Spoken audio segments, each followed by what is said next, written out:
Hello y'all, we are Memphis Communiversity and today we are doing another calculus done wrong lesson where we run calculus before calculus wrongs us. In our previous videos what we did is we introduced the notion of integrals. We saw integrals as limit sums, we saw integrals as area between a function, the graph of a function, f of x, and the x-axis. So we are so close to the fundamental theorem of calculus. That's going to be the next video. But before we do that, what we need to talk about is we need to talk about some sort of odds and ends, some small stuff, some miscellaneous stuff that's going to help us when we get to the fundamental theorem of calculus. So today what we're going to try to talk about is integral properties. And as you might expect, as you might imagine, integral properties are just properties that integrals satisfy. Sort of like when you learn derivatives. Derivatives have properties, limits have properties, and things like that. So today what we're going to talk about is integral properties.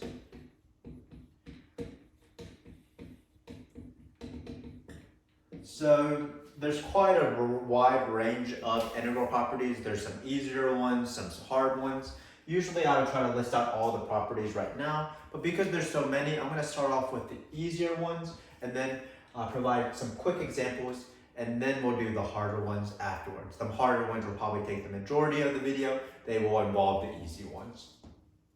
So we're doing integral properties. And of course, because we're doing calculus wrong, we're not going to prove the integral properties. We might state a little bit why they're true. We're not going to prove it rigorously. We just want to use them in order to do these questions, in order to do these general integral questions. So let's get started. So the first easy integral property that I'm going to talk about is this integral right here. The integral of a function from the same number to the same number. So no matter what the function is, remember that this means find the area underneath or between the graph of f of x and the x-axis from this point to this point. But because you have the same points, that area is going to be 0 because the point is infinitely thin. So that means that there's no area underneath the graph, no matter what the function is. So this is 0. An example of this is if you take an integral, even if you have a very complicated function and you don't know antiderivatives yet, like tan squared, we can divide this by 4.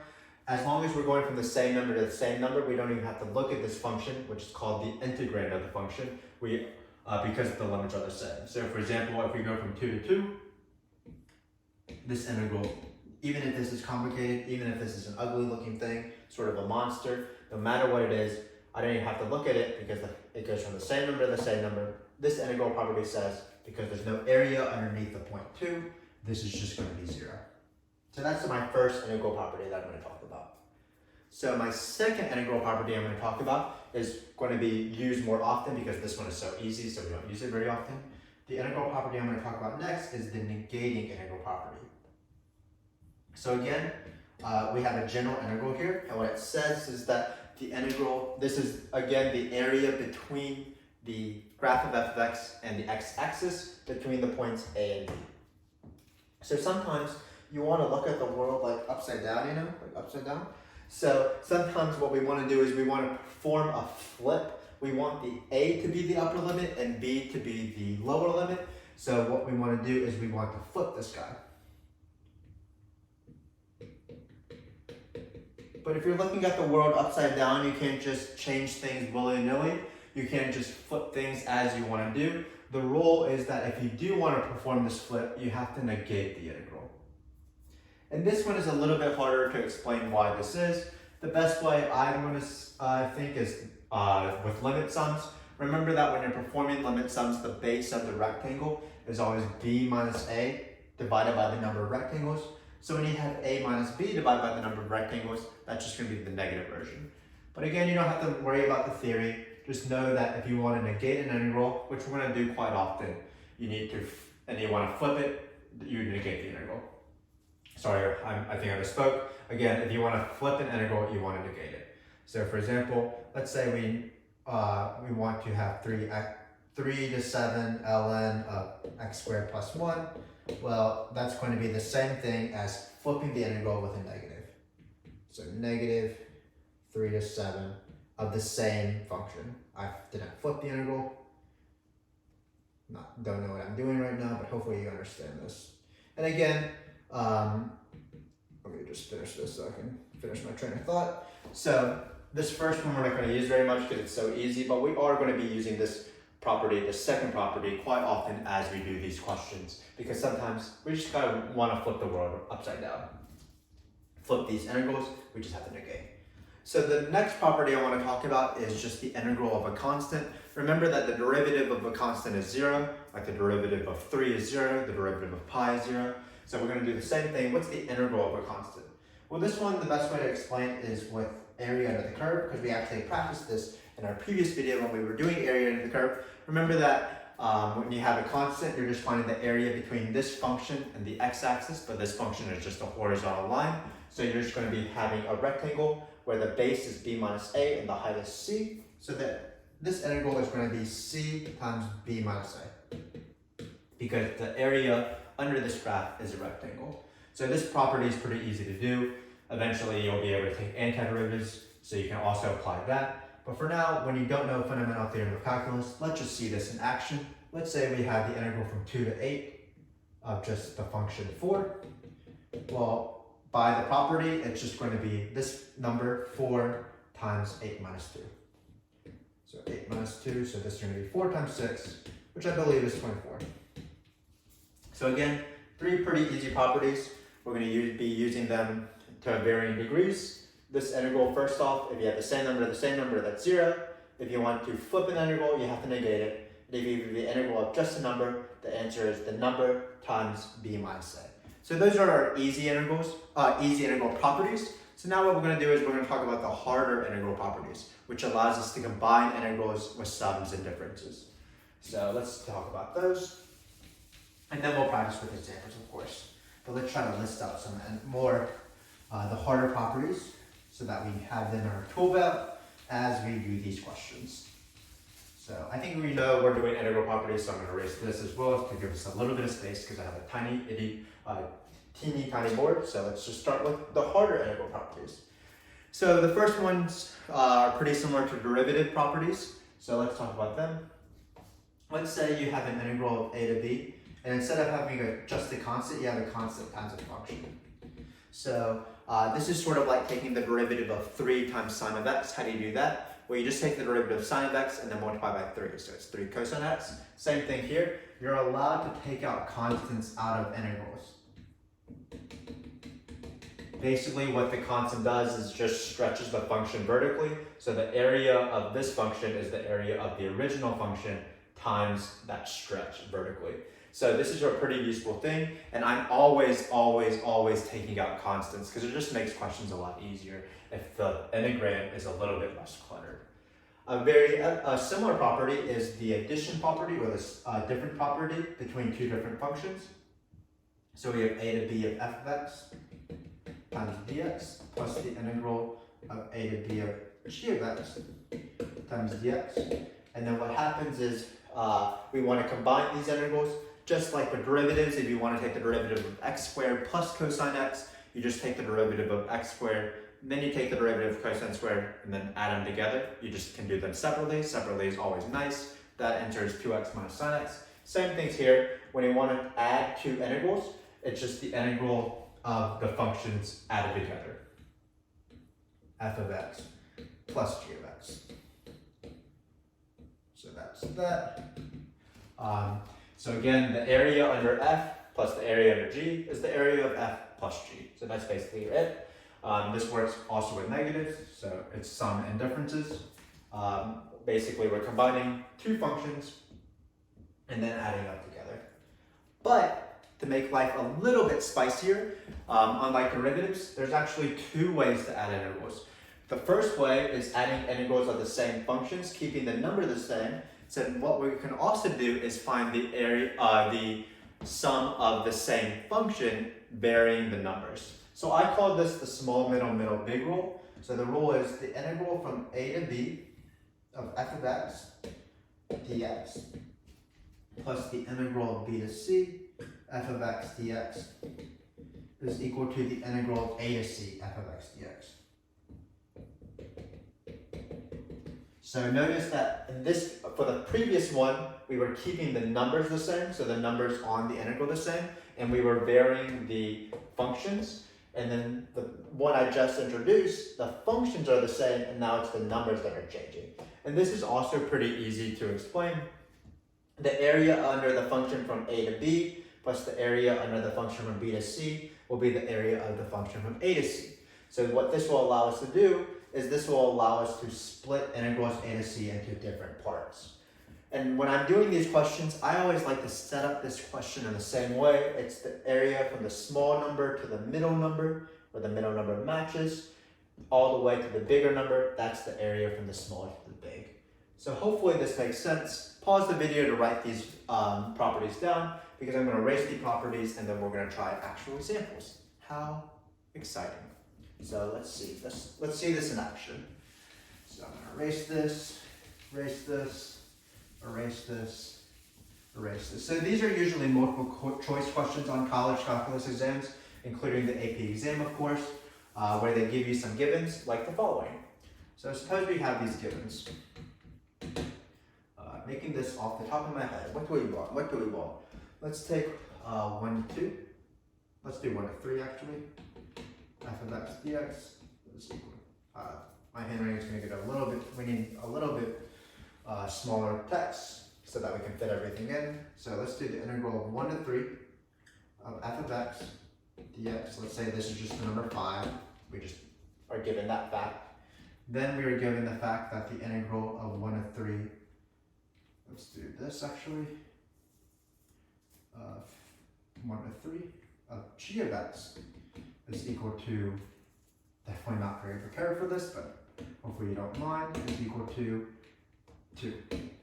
Suppose that we have these two givens, and let's try to answer some questions. So the first question I'm going to do is, let's try to find the integral of 1 to 3 of 7f of x plus 6. So this is my first question. Again, we're going to, of course, be using this given. So let's just see this in action.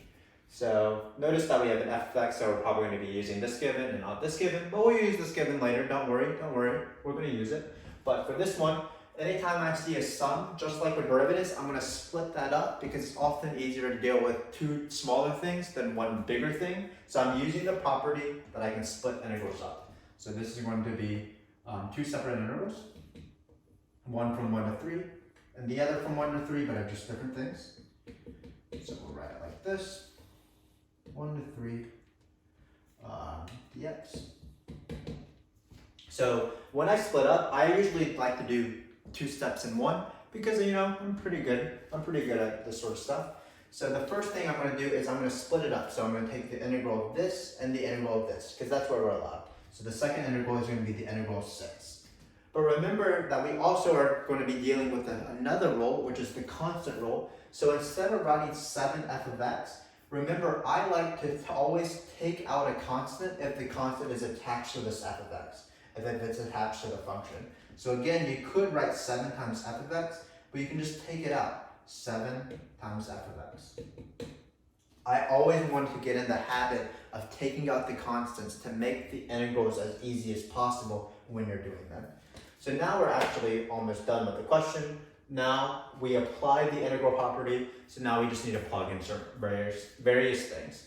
So remember that this entire integral is given, so this entire integral is right here. All of this stuff is equal to 5. So what's all of this stuff? It's going to be 7 times 5, because we're just replacing this integral with 5. So it's going to be 7 times 5. And then this integral is one of the easy integral properties that we talked about at the very beginning. When you have the integral of a constant, it's just that constant times the difference and the limits of the integral. So it's going to be 6 times the difference in these two numbers, which is 3 minus 1. And then notice that once we've substituted in everything, we're just dealing with very easy numbers. So let's just finish the question, why don't we?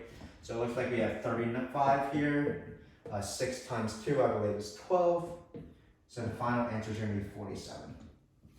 So again, we took this harder integral, we were able to split it up using the properties, also taking out the constant, and then we used this given. So that's the answer. So let's try to do a very similar question. Why don't we? Why don't we? So I'm going to erase this and do a pretty similar question. Let's try to find the integral from 1 to 3 of 2g of x minus 4 f of x.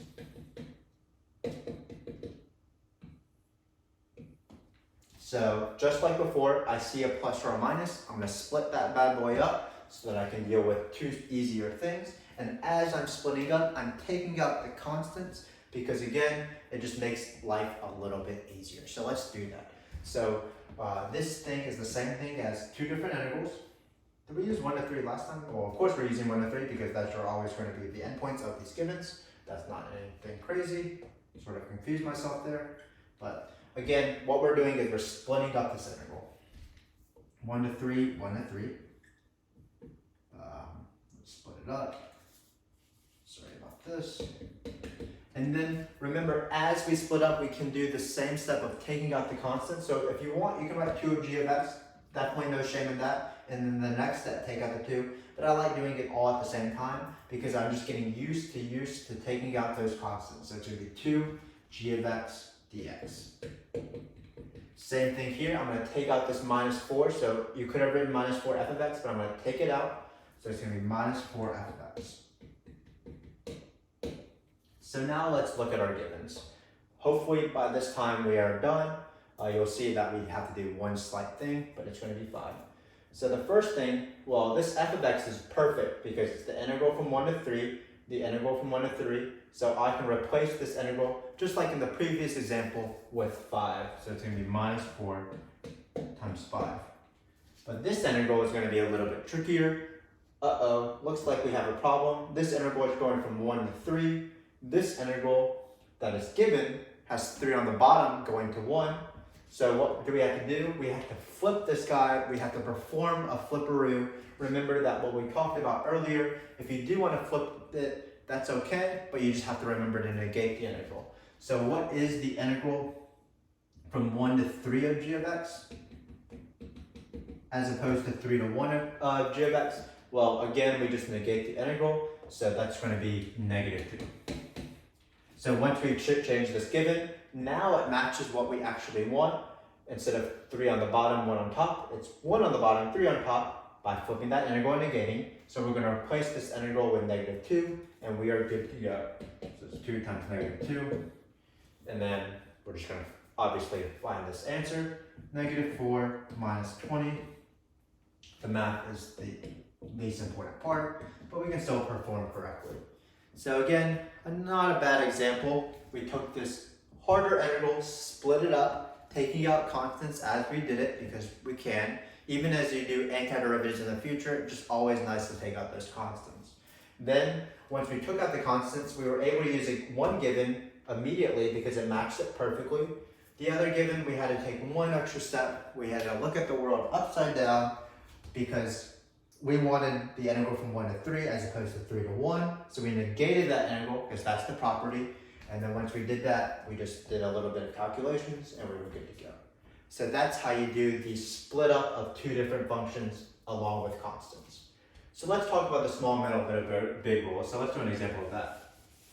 So let's erase this, erase this, erase this. And instead of having this given, let's change one of the givens. So my next given is going to be the integral from 3 to 9 of f of x. And let's say that this integral, so it's a sort of a new question with two different givens. Let's say that this integral is negative 2. So the question, of course, is I'm going to try to find the integral from 1 to 9 of f of x. So f of x, yes. So again, this integral property is the last property that we talked about in the intro. It's when the function is the same but the numbers are different, that's when you use this one. So I like to set it up always the same way. The small number to the middle number to the big number is the small to the big. So you just look at your three numbers. It's 1, 3, 3, and 9. So the smallest one is 1, the middle one is 3, the biggest one is 9. So time for the setup. It's going to be 1 to 3 of f of x dx. And then it's going to be the middle number to the big number. So it's 3 to 9 of f of x dx. And that's equal to the smallest to the biggest. So I like to call it the small, middle, big rule. Small, meet in the middle, big, small, big. And you see that we're basically done. Now we just replace everything what we want. Everything is flipped this right way, 1 to 3, 3 to 9, so we're all good here. Let's replace this number with 5.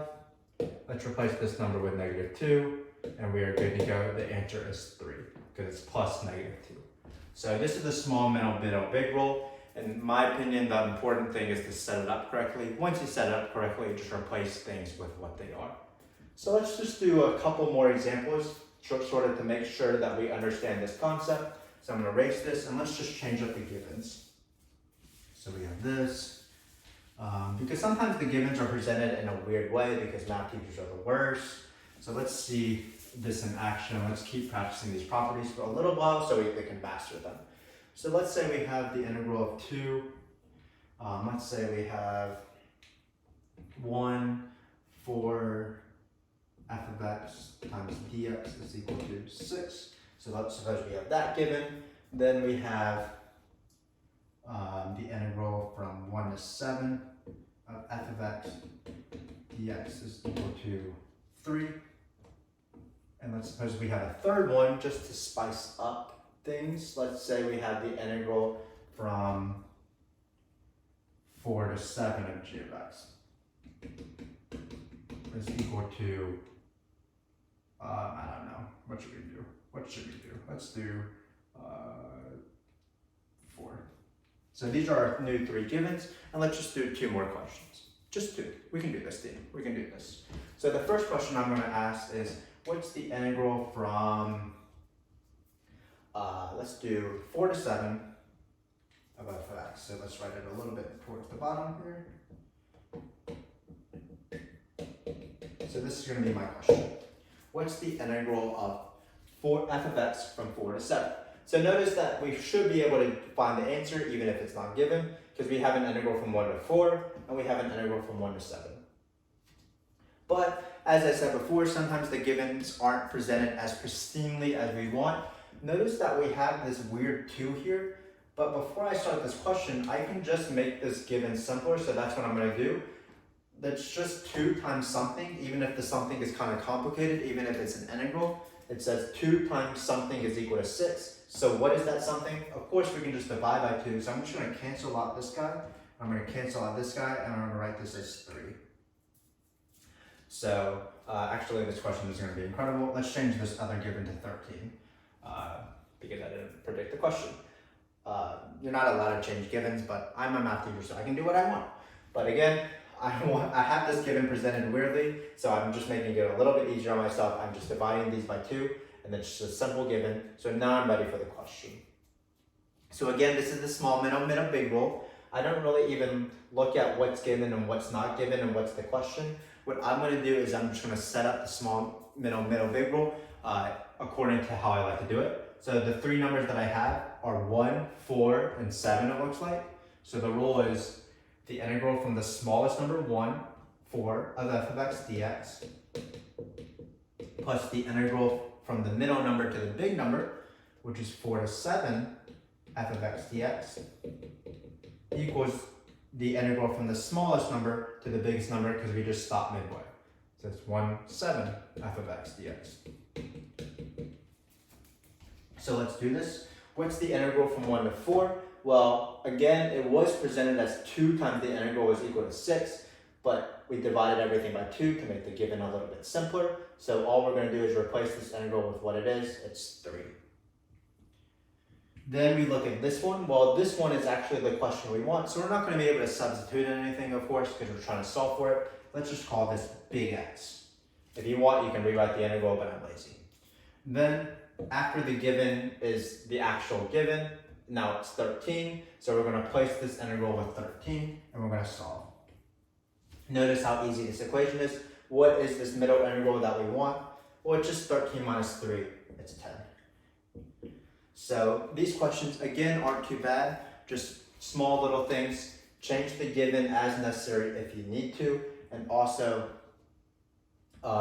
set up the small, middle, big rule. No matter what the givens are. Remember the last time we wanted to find this integral in here. This time we wanted to find this middle integral. It doesn't really matter. Just set it up. see what you're trying to solve for, plug in the givens correctly. Once you simplify the givens, and you should be good to go.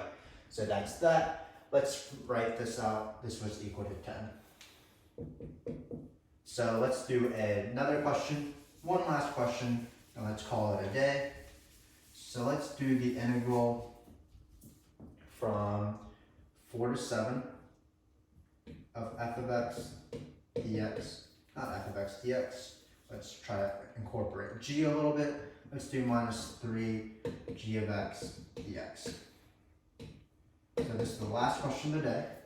So why did I not erase the previous thing? Well, let's just see what happens. Anytime you have this sort of integral, let's split this bad boy up. Let's take out this negative 3 as we split it. So this is going to be the integral of 4 to 7 f of x dx minus 3. We're taking out the negative 3. 4 to 7 g of x dx. So keep in mind that we know this one because we just found it was 10. If this question was the first question and these were the 3 givens, you would have to do the small, middle, big rule to find that this number is 10 from this 3 and 13 like we just did a few minutes ago. But we're going to use our past knowledge again, but if this were the first question, you would have to do those intermediate steps. But this guy right here is the number 10. So we are almost done. 10 minus 3. Now we have to replace something with the integral for 4 to 7 of g of x. But notice that the given is not exactly what we want. The numbers are flipped. 4 is on the bottom, 7 is on the top. So we do need to perform a switcheroo. We do need to flip that integral. And remember that when you flip the integral, you always negate the integral. So I'm going to change this given to be the integral from 4 to 7 g of x times dx. This is equal to negative 4. So we're going to replace this negative 4 with this entire integral now that it matches 4, 7, g. So it's going to be negative 4. Looks like our answer here is 10 plus 12, which is 22. And that ends our examples. So you can see that these questions aren't too bad if you do master the properties. Remember that there's several properties, unfortunately.